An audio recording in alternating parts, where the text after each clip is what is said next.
আচ্ছা, কখনো অন্ধকারে কোনো কালো বিড়ালকে আপনি দেখেছেন? আপনি দেখেছেন কিনা জানি না, তবে কালো বিড়ালটা কিন্তু আপনার উপর সব সময় নজরদারি রেখেছে সেই অন্ধকারের মধ্যেও। আমার মনে হয় যে আমরা মানুষরাও এই মুহূর্তে কোনো না কোনো জায়গায়, কোনো না কোনো সময়ে, কোনো না কোনোভাবে কারুর না কারুর নজরদারিতে সব সময়ে রয়েছি। আমি যে চরিত্রটা এখানে প্লে করেছি, কালো বিড়াল সাদা বিড়াল উপন্যাসের এই গল্পে, গোপীনাথ, সেই গোপীনাথও সব সময় কারুর না কারুর নজরদারিতে ছিল, শুরু থেকে শেষ অবধি। আচ্ছা বলুন তো, সারাক্ষণ নজরদারির মধ্যে থাকা যায়? বাঁচা যায়? তার বেডরুমে পর্যন্ত হয়তো, জানি না, সিসিটিভি ক্যামেরার মতো কিছু একটা ছিল।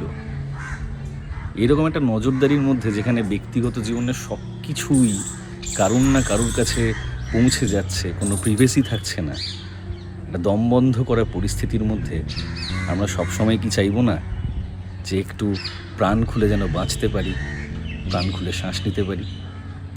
অবশ্যই শুনুন গপ্প মিলের থেকে কালো বিড়াল সাদা বিড়াল।